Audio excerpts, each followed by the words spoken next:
Hello guys, welcome to Sanele F channel.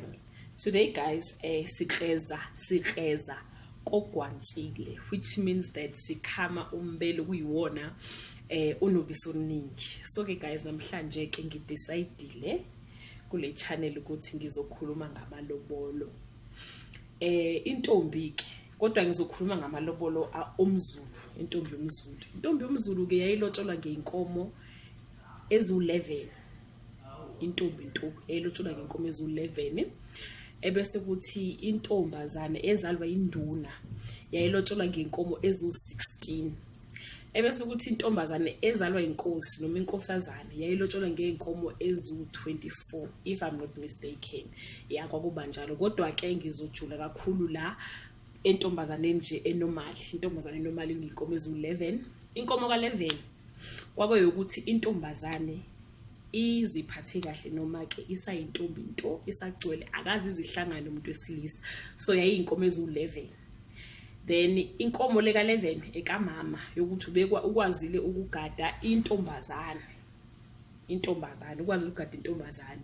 So lezi ezu-10 ke kababa angazi ukuthi why ke baba ithola inkomo eziningi kanje, ngoba yena zange ezomapheni, kodwa kwakuba njalo. Ezu-10 ekababa, eyodwa ekamama.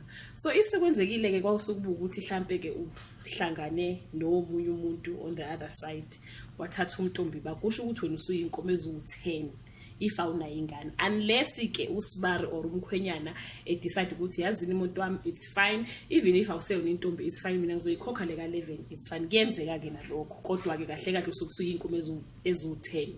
Then uma ngabe unengane eyodwa usuyinkomo ezu-9, ngoba kuphuka engane eyodwa uphuke ekamama, so usuyinkomo ezu-9. Uma ngabe usunengane ezu-2 uphuka inkomo ezu-3, kusho ukuthi usuyinkomo ezu-8, kanjalo. Uma ke ubaba ebenengane uyayilobola nayo ingane yentombazane, akhipha amalobolo ayo. Uma ulobola ingane yentombazane ungasathandani noma wayo, wawukhokha inkomo ezu-6 uma ngabe kuyintombazane, ngoba kwakunokuthi usazothola nawe inkomo uma ngabe ingane le yentombazane silotsholwa. So inkomo yentombazane yokulobola intombazane yokulobola ingane yomfana if ungasathandani noma wayo zihlukile. Ezintombazane zaziba u6, ezomfana ezingane yomfana zaziba u4.